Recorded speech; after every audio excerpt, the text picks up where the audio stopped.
In the 7th year of being a stepmother, I accidentally ran into the dog raised by my ex-husband's wife. As a result, I was pushed down the stairs by my 12-year-old stepdaughter. Once that child who didn't dare to speak, now looks down on me from a high position, with a face full of disdain. Her eyes convey the message that I have no right to touch the things left by my mother. Meaning, she thinks that looking like my mom gives her the power to dominate this household. How naive. I will eventually drive her out of my home. Seeing this child I once carefully took care of for 7 years, my heart tightened. I said with a bitter smile, "You don't need to rush me. I will leave in a week, and I will no longer appear in front of you." Emily paused for a moment after hearing my words. Then she pouted and coldly huffed. "Who knows if what you said is true or false? You lying woman. You were just saying the other day that you wanted to make strawberry cake with me, and you still haven't done it." I looked up at the little girl's tender face from the bottom of the stairs. I asked her why I didn't make a cake. "Don't you know the reason when I married in?" Emily was only 5 years old because her mother passed away. She became a bit withdrawn. Plus, there was no one to take good care of her. Her stomach also had problems. No matter how I tried to nurture her health later, she never returned to a normal state. A while ago, she secretly ate several ice creams. She almost needed to be hospitalized. Strawberries are cold fruits. There is a reason I don't let her eat them. Actually, she knows for herself whether she can eat these things. She's just deliberately making things difficult for me. Emily was so angry at my retort that her eyes turned red. She stomped her feet and blamed me. She said that it was all my fault anyway. If it weren't for me, her mother wouldn't have died. She thinks I'm a disaster. Emily was already able to remember things when her ex-husband died in the car accident, although she knows very well that this has nothing to do with me. She still places all the blame on me. I look at this child I raised myself. It feels like a thorn has been embedded in my heart. Her attitude towards me wasn't as bad as it is now. I accompanied her when her mother passed away. I helped her come out of the shadows, and I even helped improve her autism. But now, she completely prevents me from being part of her life. The dog left by her ex-husband won't let me touch it. She won't let me touch the flowers either. She won't even let me enter the room. She has completely isolated me. Thinking it over, this is somewhat understandable. After all, her father once laid hands on me over a bracelet. It's understandable that she is cold towards me because of the dog now. As James's daughter, it's normal for her to be influenced this way. Emily might be reminded of her mother. Tears slowly welled up. She said, "You bad woman. I really hate you." Then she ran away crying, leaving the accident-prone St. Bernard dog circling around me. In the end, she reluctantly left. Look, in 7 years, even a dog can be raised well, yet it cannot warm a person's heart. I didn't go after her to comfort her as usual. I supported my injured arm. I limped back to the room, looking at the calendar on the wall. The day I have to leave is getting closer. I really laughed. It seemed that the pain from my injuries wasn't so bad anymore. I applied some red flower oil after booking the flight to leave. I was preparing to go downstairs to cook for Emily every day before I leave. I want to fulfill my responsibilities as a mother. But when I opened the door again, I found a piece of shattered piece jade at the entrance. I saw the small bell on the rope. That's when I recognized it was the jade pendant my mother prayed for me. At that time, I was undergoing heart surgery. My life was uncertain. It was the jade pendant my mother, who had a leg ailment, prayed for after climbing the 99 steps at the temple. This was the only thing I could keep later on, but now it has been shattered by someone. At the end of the corridor, Emily covered her mouth and laughed triumphantly. That thing was accidentally broken by me. She made me unhappy before. Now I want to make her sad too. It really feels a bit like revenge. After she finished speaking, she ran away, and I squatted on the ground. Holding those fragments, my mind felt a bit blank. Suddenly, I remembered how my mother held my hand back then. She smiled and said to me, "Maggie, you need to get better soon. The master will bless you. Your mother is waiting for you too." But in the end, Mom didn't wait for me to get better. The master didn't bless the ones I love either. The pain in my palm made me realize. I tightly held onto a bunch of fragments, resulting in my hands being covered in blood. Tears flowed uncontrollably down my face. I didn't go downstairs again. Instead, I desperately tried to piece those fragments back together in my room. But in the end, I still couldn't succeed. After a while, James came back. He looks a lot like Emily, both beautiful and graceful. He also exudes a playful yet confident aura. He was holding a nice piece jade pendant, much better than the one that just broke. I heard from the butler about Emily's performance today. We can't blame her. Today is the anniversary of her biological mother's death. It's normal for her to be in a bad mood. As her second mother, you should understand her little emotions. As he spoke, he placed the jade pendant into my hand.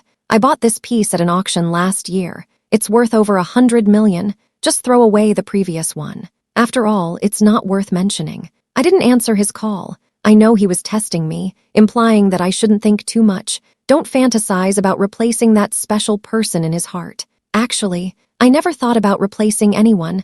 I just want to start my life once our agreement period is over. That's all. Moreover, I don't want to take something so valuable from James. Even ordinary people have their own dignity in their hearts. I don't want him to think I'm humble. Seeing me refuse, James's expression turned cold. He looked quite unhappy. Are you still expecting Emily to apologize to you? I definitely wouldn't let Emily apologize, but I hadn't had the chance to speak yet. James just laughed a bit and said, "You deserve it. Don't forget, you can enter the door of the Smith family. It was thanks to Emily's help." Indeed. After the lady passed away back then, Emily, being introverted, barely interacted with others. Emily's grandmother, who is James's mother, did not like this child very much, intentionally neglected her. This ultimately led to the child's accident. That's how I got the chance to become her stepmother. I didn't want her to apologize. I was speaking to James. James thought I was admitting a mistake when he saw me speak. He said with satisfaction, "Since that's the case, then just accept it." That piece of fine jade. Ultimately, I accepted it. But no matter how good the jade is, it ultimately wasn't left to me by my mother, and James looked down on it even more. He complained, "You are being too much, you're going too far. This is just a worthless little thing. If it breaks, it breaks. You actually didn't even make dinner for Emily. Don't you know that Emily is at an age where she needs to grow?" Faced with his question, I didn't know how to respond at that moment. Perhaps in his mind, everything about me seemed very ordinary. I could only calmly say, "I will pay attention to that in the future." That's good. A good child knows how to admit mistakes and correct them. His tone was as gentle as when he usually comforts Emily. As he spoke, he gently rubbed my face. Then he said, "Clean up a bit. We're going to visit Sophia later." Sophia is his ex-wife. I frowned slightly. He had never taken me to visit her before, because he said it would make people think I was betraying him and his ex-wife. If his ex-wife found out, she would definitely be angry. But today, I actually didn't want to go. Suddenly, a voice came from the door, exactly expressing my thoughts. "I disagree." Emily was standing at the door. She said with a sobbing voice, "You can't let this woman affect her at my mom's grave. Dad, please don't. Make her shut up." She was interrupted by James before she could finish her sentence. This is the first time I've seen James lose his temper at Emily. After that, he seemed to regret it a lot. He squatted down to hug the little girl. He softly comforted her, saying, "Emily, Dad has also moved on these years. You need to try to move forward too." He quietly said a few words to Emily. In the end, the little girl's eyes were red. She promised to go with us to pay respects. But before leaving, Emily shot me a fierce glare, her gaze fixed on the bouquet of lilies in my arms. When James wasn't paying attention, she took the opportunity to say some very hurtful things to me, implying that I seduced her dad. When she grows up, she'll make me regret it. I didn't respond to her, nor did I explain, but it's a bouquet of lilies used for worship. Walking in front,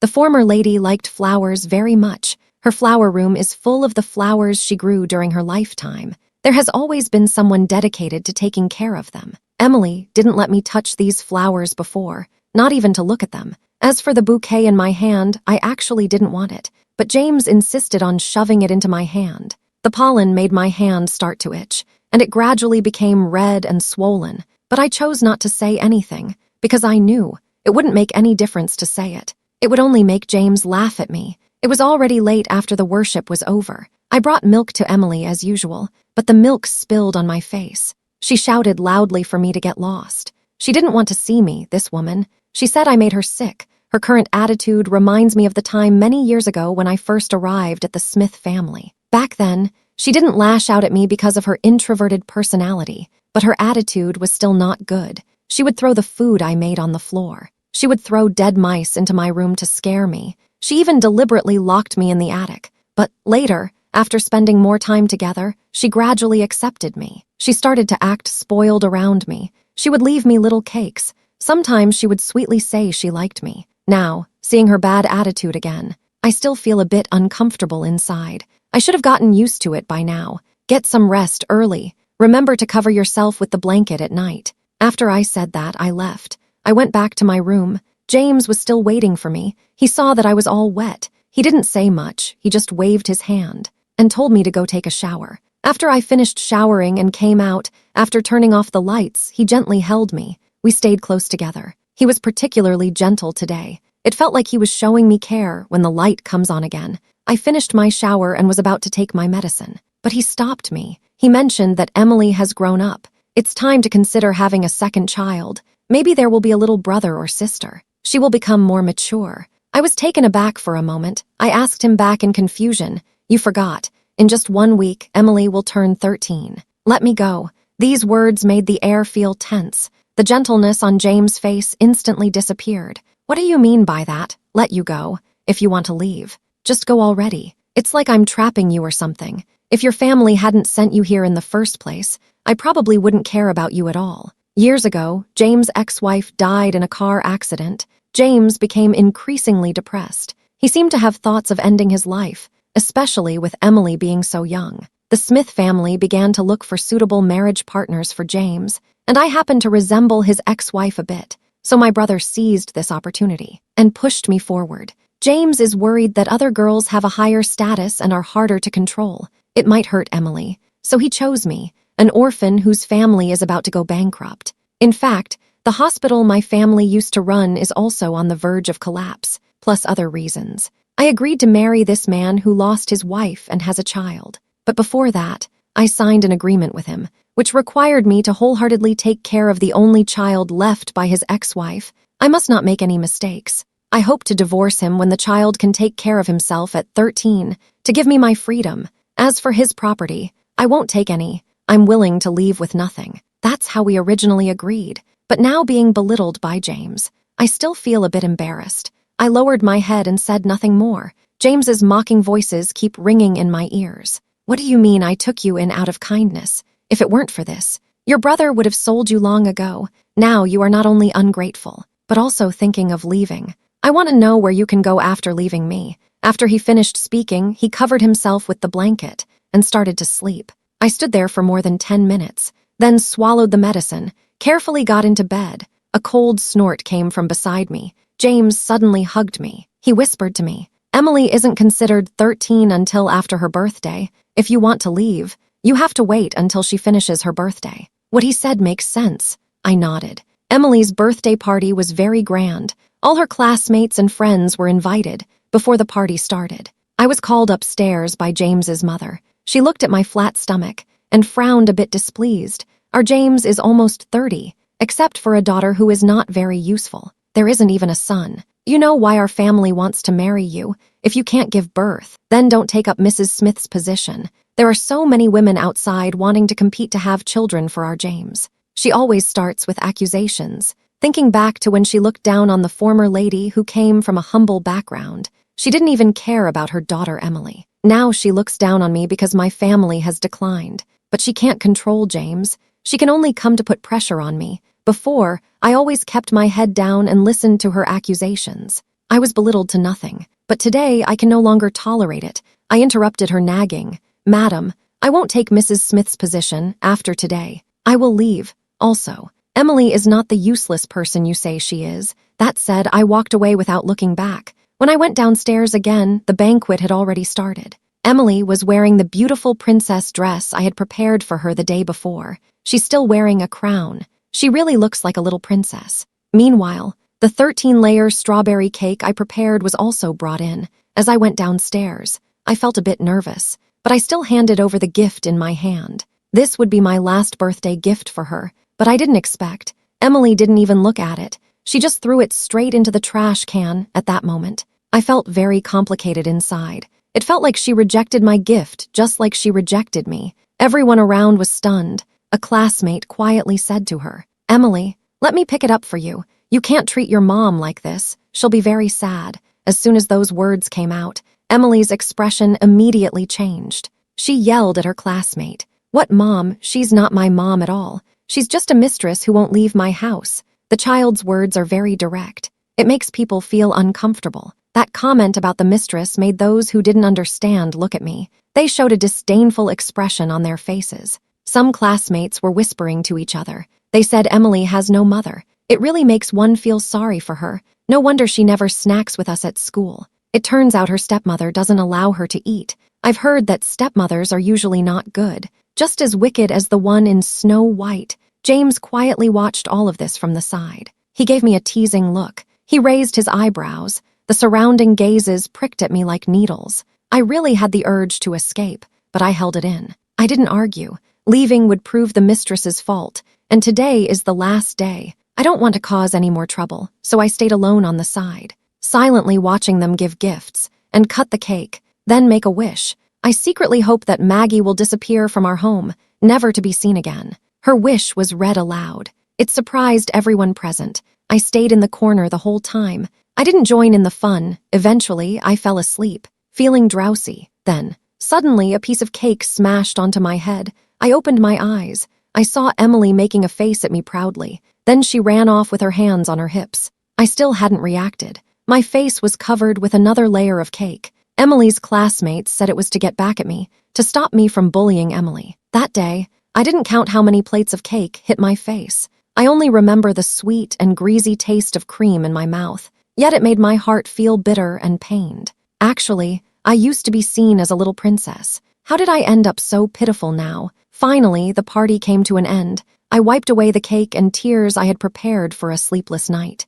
I carried the suitcase that I had prepared long ago. I went upstairs and then came back down. When going downstairs, everyone else had already left. Only my daughter and I were left in the entire villa. There was also a Saint Bernard dog left by my ex-wife. Seeing me with my luggage, Emily sneered contemptuously. She was also mumbling softly, so pretentious. Meanwhile, James frowned again. He felt that Emily was just a child. There was no need to lose his temper at her like this. I silently stared at him. I didn't say a word. James's expression grew worse. His words became increasingly harsh. He accused me, saying, if I were a good mother, how could my daughter say such things about me clearly? It's your problem. Why can't you reflect on it? James is very shrewd in business, but he has failed in raising children. I can't believe Emily would say something like that. He only said the child is still young. He completely ignored his own educational issues. It's time for me to go. There's no need to discuss this with him.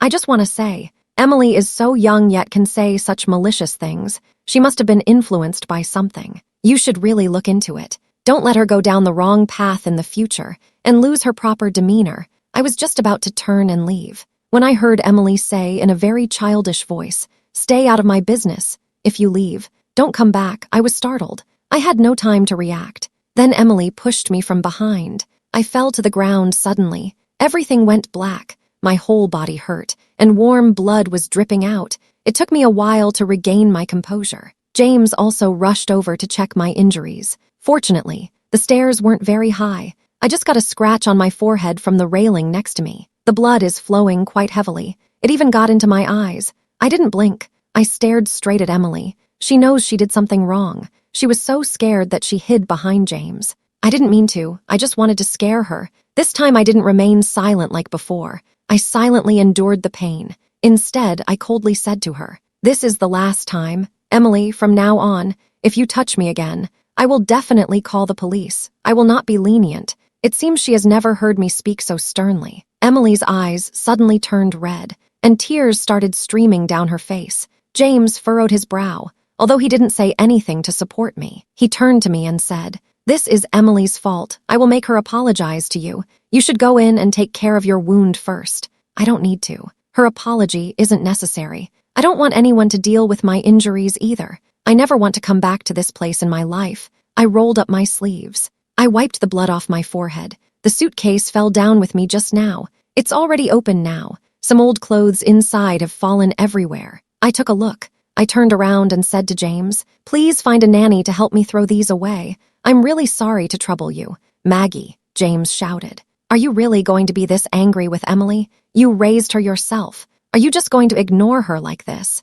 How will she live in the future?" "Yeah, Emily was raised by me personally, but how has she treated me?" The injury on my forehead still aches faintly. Emily really hates me, even though I keep telling myself not to hold grudges against a child. But I still feel wronged. Why have I been so good to her? She still prefers me like this. Perhaps I'm really not suited to take care of children, even less suited to be someone else's mother. I said to James, Emily hates me. Perhaps without me she would be happier. Besides, she has grown up. She no longer needs my care. I paused for a moment. I turned to look at Emily. I asked, Emily, you don't want me to stay, do you, right? Emily's eyes were red. Her lips moved, but after a long time, she still didn't speak. Actually, her answer doesn't matter to me anymore. To others, the Smith family's big mansion and their wealth and power might be enviable. But for me, it's like a cage that has trapped me for 8 years. Now I can finally gain my freedom. I don't want to stay any longer. I left this place that has troubled me for nearly 8 years. Maggie, you're going to regret this, just wait. Before long, you'll be begging me to come back. When James said this through gritted teeth, I still didn't understand what it meant. Until an hour before boarding the plane, I received a call from my brother. Maggie, what are you doing? Why aren't you just staying at the Smith family? Instead, you're causing trouble everywhere. James now wants to sever ties with our hospital. Don't you know that means the hospital our parents worked so hard for will close? You're still intentionally trying to make him angry. Hurry back and apologize to James. Make him a bit happier, and try to get him to invest more money in us. My brother is really hopeless. I couldn't help but sneer. He's really useless. After our parents are gone, the hospital in your hands will only get worse. James has invested quite a bit of money in you, but you haven't accomplished anything. Now the contract has expired. It's James's freedom to withdraw his investment. You still want me to plead on your behalf. Look at whether you are worth it. 8 years ago, my parents had just passed away. My brother was involved in a serious medical accident while working at the hospital. I didn't want the business my parents worked so hard to build to collapse like this. And I didn't want Alex, who was waiting for a heart transplant, to be affected in any way. That's why I chose to marry James. But now the hospital has changed hands. The good reputation and prosperity from before can never be restored. And my senior brother Alex also died on the operating table due to heart rejection. So I don't want to sacrifice for anyone anymore. My complaints drew furious curses from the other party. Maggie, you really have gone too far. James has already been involved with you. Which man would want you after leaving him? Just stay in the Smith family and be a Mrs. Smith. Bring some value to your family of origin. If you leave the Smith family, I absolutely won't let you in. At this point, I interrupted her before she finished her sentence. Even with your strange appearance from gaining weight, someone still pursues you. Stop worrying about me. As for you not letting me into the house, you should really think it over. Where you plan to live after the divorce? A little while ago, he made headlines online for a video with a bar girl. My capable and virtuous sister-in-law finally couldn't take it anymore. She decided to divorce him. She doesn't even want to take the nephew with her. He's definitely been extremely busy lately. I hung up the phone right after I finished speaking. I blocked him. Then I got on a flight to Seattle. The sun was shining brightly on the bustling streets. 8 years later, I finally saw my senior brother again. This time I no longer hold back, because I finally gained my freedom. That day, I made chestnut cake and peach crisp as he had taught me. I made chestnut cake and peach pastries. I arrived at his gravestone. The photo on the gravestone is still heartwarming. It feels warm and familiar. He knows I'm allergic to pollen, so he never lets me touch flowers. I came to see him this time. I only brought his 2 favorite bottles of plum wine. Senior brother, I've come to see you. I gently touched that cold photo. It has no warmth. It makes me feel especially cold inside. I had thought of so much before coming, but here I've only said a few words, and tears couldn't help but flow down, dripping onto the cold tombstone. Senior brother, you don't have to worry about me. I've been doing well these years. It's just, I miss you a little. My voice gradually choked. I didn't become a doctor, and I couldn't fulfill your dream of me curing and saving people, senior brother. Will you blame me if you find out? No, I won't. Right, you can't bear to. My tears blurred my vision. I remember a sunny afternoon many years ago. The walls were covered with green plants. I jumped down from the wall to skip class. I was caught by Alex, who was in charge of inspections. He didn't criticize me. He just smiled gently. He made me go back to class. For many years afterwards, he always cooked for me with a smile, helped me review my lessons, made brown sugar water, gave me massages. He accompanied me throughout my adolescence.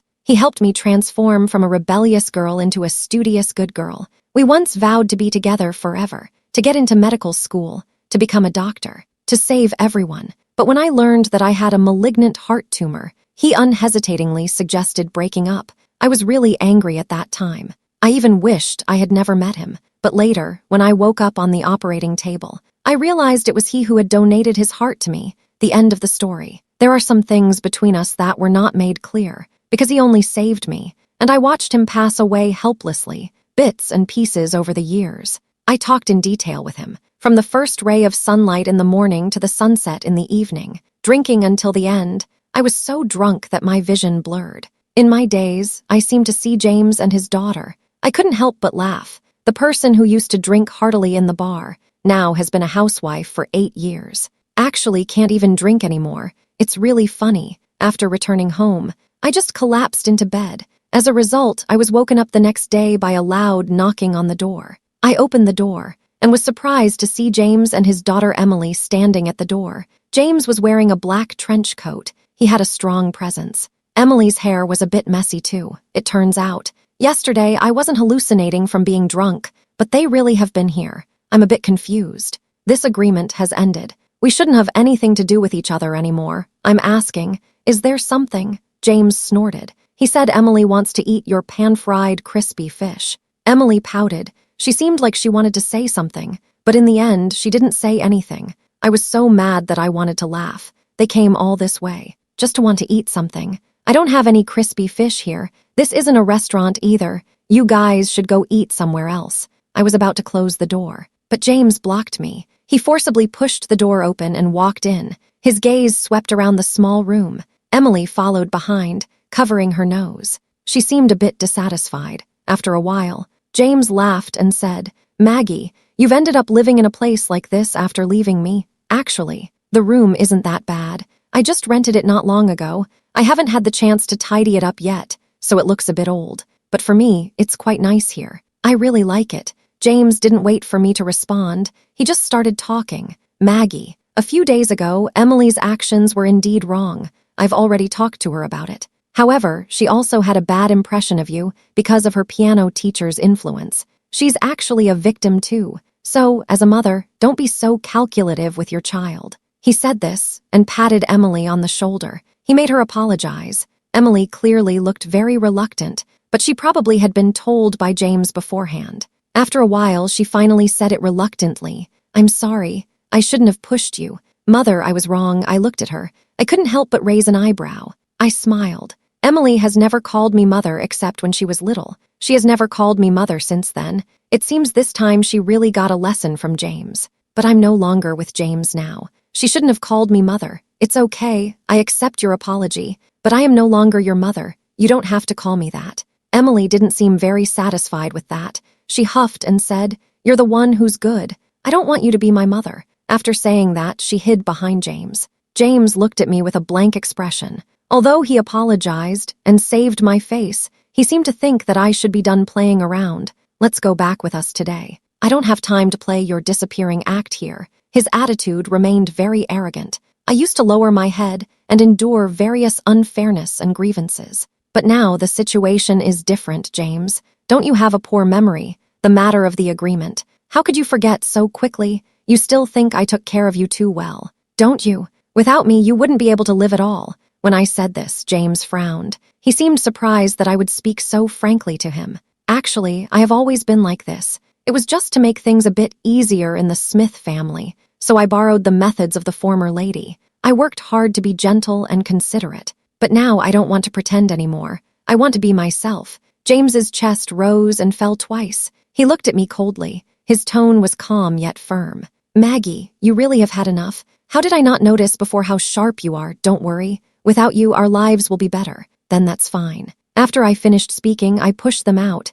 Then I went back to sleep. I just closed my eyes and rested for half an hour. Still can't fall asleep. No way around it. I had no choice but to get up and tidy the room. In the end, I cleaned the room thoroughly. I even put in some flowers. I laid out a tablecloth. I placed some teddy bear decorations. I decorated the entire room the way I like it. Then I went grocery shopping and cooked, took a walk. Days went by just like when I was with my senior brother. I lived leisurely and happily until 2 weeks later. I received a call from James. At first, I hung up on him, but he didn't give up. He kept calling me. He called me more than 10 times in a row. It really annoyed me. In the end, I answered the call. I heard James's anxious voice. He said Emily had an accident. She just finished eating breakfast this morning and threw up. She fainted in the water right at the start of swimming class. Fortunately, she was discovered in time. James urged me to hurry back and check on her. I want to say I'm not a doctor. I can't diagnose illnesses, but I didn't have time to finish talking.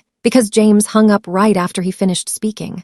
I'll call back. No one is answering anymore. I originally didn't care much, but I started to feel a bit anxious. However, Seattle isn't far away. A 2-hour flight will get me there. By the time I arrive, Emily will have already come out of the emergency room. But she hasn't woken up yet. In the VIP room, that little person is lying on the hospital bed. Her face is very pale. She looks very weak. It's heartbreaking to see her like this. James has his hands on his knees. He has his head down. His face is full of guilt. When he sees me, he says, the doctor told him it was due to not paying attention to his diet these past few days. This led to gastroenteritis. Plus, the water temperature was cold during swimming class. That's why he fainted. I nod. Then I say, I can make a list of dietary suggestions. Give it to the chef at home when you return. James looked at me with some confusion. Go on. Are you not planning to go back afterwards? I heard Maggie's voice. She advised me, stop making a fuss. Okay, Emily has been quite unhappy lately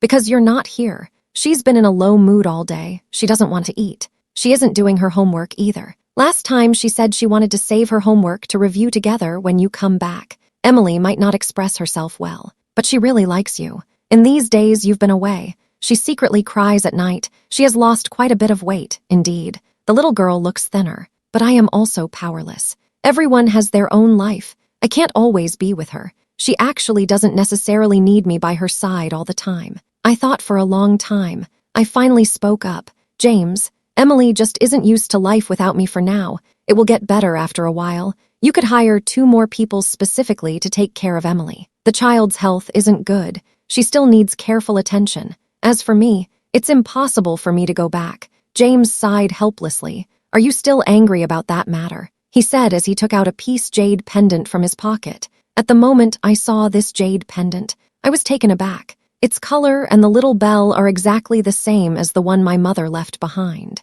I once thought that pendant hadn't broken, but James's next words made me realize I was wrong. He said, since you didn't like the one I gave you before, you should like this identical one, right? I specially went to the temple to pray for this for you. I hope you can feel my sincerity. The exquisite jade pendant I had before was left at the Smith family when I left. I can't accept this anymore. I spoke up. James, this kind of thing is a bit mysterious. It should be left for someone who truly loves. I cannot accept it. You can take it away. After I rejected it, James paused. He asked me back. Aren't you someone I love? I thought about it. I felt that I might not be. I remembered how young and naive I was when I first joined the Smith family. I accidentally broke a bracelet left by the former lady. James grabbed my neck in front of everyone. He threw me out of the door, leaving me to get soaked in the heavy rain for 3 whole hours. I had a fever for 3 days after that. After waking up, I never dared to touch anything left by the former lady. Until now, James still cannot forget that gentle and virtuous former lady. In the quiet of the night, he would look at the former lady's photos. When feeling down, he would lock himself in the former lady's room for an entire day. Even in my dreams, I unconsciously call out my ex-wife's name. Me too. Alex is no longer here, but he still occupies a significant place in my heart. Every moment of him is vividly etched in my memory. It will never disappear. James and I both have similar experiences. Maybe I've been thinking for too long, or maybe my expression is too obvious. So, James asked me loudly again with red eyes. Maggie, why are you still hesitating? Is it because I don't love you enough, or that I'm not good to you? I haven't done what you wanted. It's been 8 years. If I didn't love you, would I live with a woman I don't like for 8 years? His voice was a bit loud. It woke up Emily, who was lying in bed. When Emily saw me, her eyes lit up. But then she pouted in grievance. How did you come here? Let me just keep being sick. Anyway, you don't care about me anymore. She said this somewhat angrily. I bent down and touched her forehead. This time she didn't dodge. Instead, she obediently leaned in. She said cautiously, Mom, I miss you so much. I miss the meals you cooked. I miss you helping me braid my hair. Without you, I feel unaccustomed every day. Can you come back? I promise to listen to you in the future." Her eyes sparkled with tears. "Say it. I treated you that way before. It was others who taught me that it was wrong. Can you forgive me? Can we go home?" When I left the Smith family, I thought I would never soften my heart towards Emily. But after all, she is a child I have cared for many years. When she called out Mom, I started to feel heartbroken. I sighed, speak softly to her. "Emily, you're still young. You don't understand my difficulties. You'll understand when you grow up. Everyone has their own life. No one can accompany you for a lifetime. Some paths you have to walk on your own. Promise me, take good care of yourself in the future. Don't eat cold things. Make sure to cover yourself well at night.